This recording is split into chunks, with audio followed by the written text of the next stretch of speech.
नमस्कार दोस्तों, स्वागत है आपका फिनोवेशन एक्स्ट्रा में। चलिए शुरू करते हैं आज की मार्केट अपडेट्स वीडियो। पहली जो न्यूज है वो इंडिया और यूके के बीच जो फ्री ट्रेड एग्रीमेंट हुआ है उससे जुड़ी है। ऐसा माना जा रहा है कि इंडिया और यूके के बीच में ये जो एफटीए हुआ है इसकी वजह से इंडिया में अच्छा इन्वेस्टमेंट इनफ्लो आता हुआ नजर आ सकता है। क्योंकि देखिए बहुत सी ऐसी मल्टीनेशनल कंपनीज हैं जो चाइना से अपना प्रोडक्शन शिफ्ट करना चाहती हैं किसी और कंट्री में, और अब यूके के साथ ये जो फ्री ट्रेड एग्रीमेंट हुआ है उसके बाद इंडिया इन कंपनीज के लिए एक बेस्ट ऑप्शन हो सकता है। क्योंकि देखिए अब फ्री ट्रेड एग्रीमेंट के तहत कई चीजें ड्यूटी फ्री जाएंगी इंडिया से यूके में। क्योंकि देखिए इस एग्रीमेंट के लागू होने के बाद में टेक्सटाइल, इंजीनियरिंग गुड्स और अदर टाइप के प्रोडक्ट्स भी इंडिया से यूके में फ्री ऑफ कॉस्ट एक्सपोर्ट हो सकेंगे, यानी कि उन पे कोई भी टैरिफ नहीं लगाया जाएगा। जिससे कि देखिए इंडिया में तो जॉब क्रिएशन होगा ही, साथ में ये जो कंपनीज हैं ये इंडिया में अपने प्लांट ओपन करके अपनी कैपेसिटी को बढ़ा सकती हैं।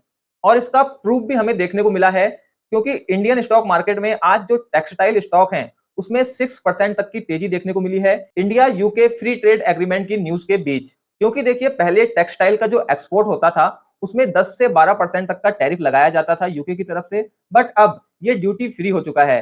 यानी कि ये जो 10 से 12% का टैरिफ लगाया जाता था अब ये नहीं लिया जाएगा। इसी की वजह से देखिए इंडियन टेक्सटाइल स्टॉक जैसे कि ट्राइडेंट है इसमें 6% की तेजी देखने को मिली, SP apparels, red tape, TCNS clothing इनमें 2-2% की तेजी देखने को मिली। क्योंकि देखिए इन्वेस्टर्स का मानना है कि इस फ्री ट्रेड एग्रीमेंट के बाद में इंडिया का जो एक्सपोर्ट है यूके के लिए टेक्सटाइल फील्ड में वो आने वाले कुछ सालों में डबल हो सकता है।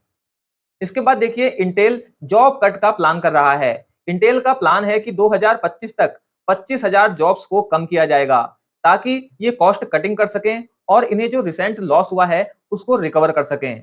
इसके अलावा कंपनी ने देखिए यूरोप के कुछ फैक्ट्रीज में अपना जो प्रोडक्शन है उसको रोक दिया है। यूएस में कंपनी का जो एक्सपेंशन प्लान चल रहा था उसको भी स्लो कर दिया है। इसके अलावा अपने ऑपरेशंस को इन्होंने एशिया में शिफ्ट करना स्टार्ट कर दिया है। लेकिन इन सब चैलेंजेस के बाद भी इंटेल का जो एम है वो है कि अपनी इफिशियंसी को लगातार इंप्रूव करते रहें और ग्लोबल चिप मार्केट में एक स्ट्रॉन्ग प्लेयर बने रहें। इसके बाद बजाज फाइनेंस के शेयर में भी आज 6% से ज्यादा की गिरावट देखने को मिली। रीजन की बात करें तो वो है कंपनी के क्वार्टर वन के रिजल्ट। क्योंकि कंपनी ने क्वार्टर वन में जो रिजल्ट जारी किए हैं उससे इन्वेस्टर्स खुश नजर नहीं आ रहे हैं। क्वार्टर रिजल्ट की बात करें तो इस क्वार्टर के दौरान कंपनी का जो नेट प्रॉफिट है वो ईयर ऑन ईयर बेसिस पर 22% इंक्रीज हुआ है और बढ़कर 4,765 करोड़ रुपीस पर पहुंच गया है। वहीं कंपनी की जो लोन ग्रोथ है वो भी स्ट्रांग हुई है और कस्टमर एडिशंस यानी कि नए कस्टमर भी कंपनी के ऐड हुए हैं इस क्वार्टर के दौरान। एयूएम यानी कि एसेट अंडर मैनेजमेंट की बात करें तो ये भी 25% बढ़कर 4.4 लाख करोड़ पहुंच चुका है। वहीं नेट इंटरेस्ट इनकम भी बढ़कर 10,227 करोड़ रुपीस रही है। लेकिन बजाज फाइनेंस की जो एसेट क्वालिटी है वो थोड़ी वीक होती नजर आई है, क्योंकि कंपनी का जो ग्रॉस एनपीए है वो 1.03% पहुंच चुका है। वहीं प्रोविजंस भी 26% बढ़ते नजर आए हैं। लेकिन इन सबके बाद भी कंपनी की जो कैपिटल एडुकेसी है वो 22% पर बनी हुई है, जो कि एक स्ट्रॉन्ग साइन है। देखिए कैपिटल एडुकेसी से मतलब है कि अगर किसी बैंक या एनबीएफसी में जब फाइनेंशियल क्राइसिस आता है तब उसके कस्टमर का जो डिपॉजिट्स है वो कितना सेफ है। इसके बाद देखिए आईईएक्स यानी कि इंडियन एनर्जी एक्सचेंज, इसके जो शेयर हैं इसमें हमें 8% से ज्यादा की रिकवरी देखने को मिल रही है। रिकवरी में इसलिए कह रहा हूं क्योंकि कल कंपनी के स्टॉक में 29% तक की गिरावट देखने को मिली थी जब सीआरएससी ने मार्केट कपलिंग को अप्रूवल दे दिया था, जो कि आईईएक्स के लिए नेगेटिव माना जा रहा था। लेकिन अब कंपनी ने अपने फाइनेंशियल ईयर 2026 के फर्स्ट क्वार्टर के रिजल्ट जारी किए हैं जिसमें उसका जो नेट प्रॉफिट है वो 25% ग्रो हुआ है ईयर ऑन ईयर बेसिस पर, जिसकी वजह से आज कंपनी के स्टॉक में 8% की रिकवरी देखने को मिली है। वीडियो में आगे बढ़ने से पहले अगर अभी तक वीडियो को लाइक नहीं किया है तो वीडियो को लाइक जरूर कर दीजिएगा, साथ ही चैनल को सब्सक्राइब कीजिएगा और बेल आइकन को जरूर प्रेस कीजिएगा ताकि कोई भी इंपॉर्टेंट अपडेट आपसे मिस ना हो। बढ़ते हैं अगली खबर की तरफ। देखिए बजाज ऑटो के जो एमडी हैं राजीव बजाज, उन्हें ऐसा लगता है कि अगस्त में बजाज ऑटो का जो ईवी प्रोडक्शन है वो जीरो पहुंच सकता है। ऐसा इसलिए क्योंकि देखिए चाइना ने जो रेयर अर्थ मेटल्स होते हैं उसके एक्सपोर्ट पर बैन लगा दिया है, जिससे कि ये जो रेयर अर्थ मैग्नेट होते हैं इसका यूज किया जाता है ईवी प्रोडक्शन में, उनकी शॉर्टेज हो गई है। और इसी वजह से देखा गया कि बजाज ऑटो के जुलाई में जो प्रोडक्शन है वो भी लगभग हाफ हो गया है। और इसीलिए राजीव बजाज का मानना है कि अगस्त में ईवी का जो प्रोडक्शन है वो पूरी तरीके से बंद हो सकता है रेयर अर्थ मैग्नेट के शॉर्टेज की वजह से।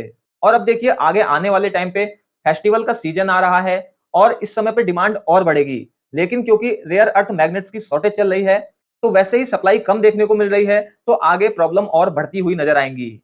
राजीव बजाज ने कहा है कि इन शॉर्टेज की वजह से सप्लाई चेन जो है वो बुरी तरीके से इफेक्ट हुई है। इसके अलावा आगे आने वाले टाइम पर जो प्रोडक्ट हैं उसकी भी कॉस्ट बढ़ती हुई नजर आएगी। साथ में जो कंपनी के साथ जुड़े हुए सप्लायर और डीलर्स हैं उसमें भी इनका इम्पैक्ट देखने को मिल रहा है।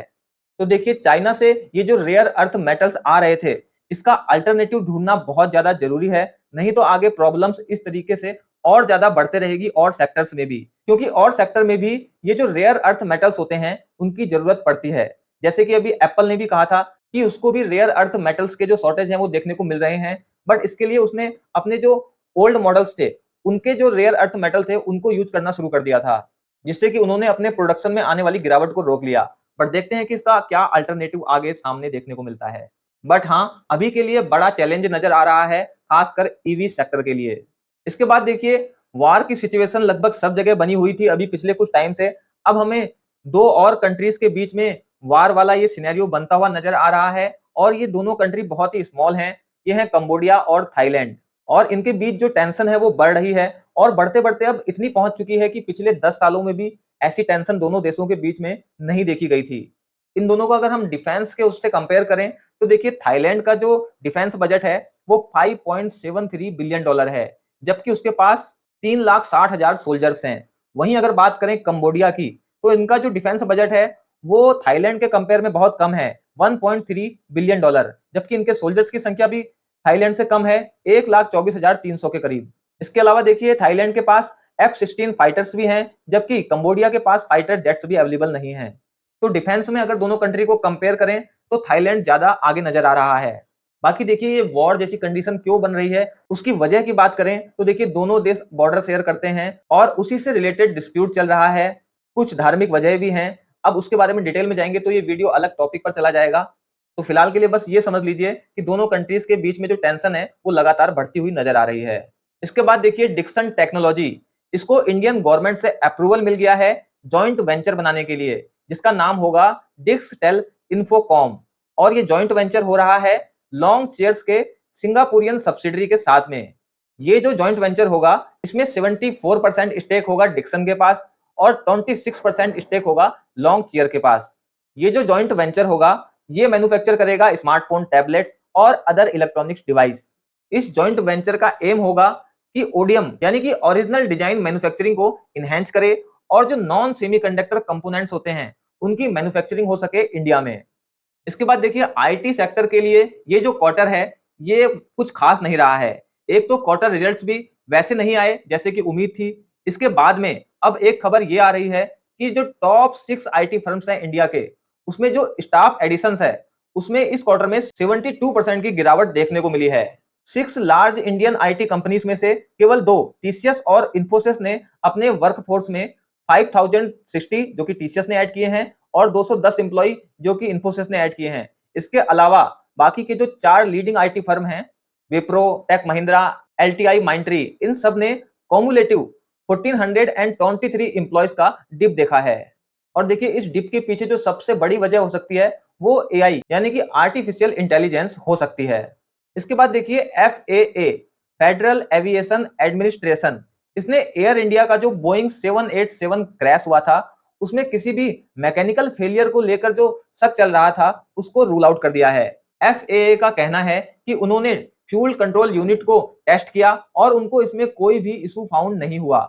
इसके बाद अब देखिए फ्यूल कंट्रोल यूनिट्स के बाद में इन्वेस्टिगेशन का जो फोकस है वो फ्यूल कंट्रोल स्विचेस पर आ गया है। अब इस पर क्या रिपोर्ट निकलकर सामने आती है ये भी आगे पता चलेगा। इसके बाद देखिए डेक्कन सीमेंट को एक्वायर करने की रेस में चेट्टीनैड सीमेंट और जेके लक्ष्मी ये दोनों शामिल हैं। वहीं अगर डेक्कन सीमेंट की बात करूं तो इसकी जो ऑपरेशनल कैपेसिटी है वो इस साल के लास्ट तक 4 मिलियन टन पहुंच सकती है और इसकी जो इंटरप्राइज वैल्यू है वो 360 मिलियन डॉलर मानी गई है, यानी कि लगभग 3110 करोड़ रुपीस। इसके बाद देखिए ऐसी रिपोर्ट्स हैं कि ओपन एआई GPT-5 लॉन्च कर सकता है अगस्त में। हालांकि देखिए, इसकी जो डेट है वो आगे भी बढ़ सकती है अगर डेवलपमेंट से रिलेटेड कोई चैलेंजेस फेस होते हैं या फिर कोई और फैक्टर सामने आता है तो। बट अगर ऐसा कुछ नहीं होता तो अगस्त में आपको GPT-5 देखने को मिल सकता है। तो आज की वीडियो में इतना ही। आशा करता हूं कि आपको वीडियो पसंद आई होगी। ये वीडियो टोटली इंफॉर्मेशन पर्पस के लिए था। अगर आप किसी भी तरह का इन्वेस्टमेंट करते हैं तो आपको खुद से अच्छे से रिसर्च कर लेनी चाहिए। अगर आप ऐसे ही फाइनेंशियल अपडेट्स रेगुलर पाना चाहते हैं तो फिनोवेशन एक्स्ट्रा को सब्सक्राइब जरूर कर लीजिएगा। जल्द मिलते हैं एक और नई वीडियो के साथ।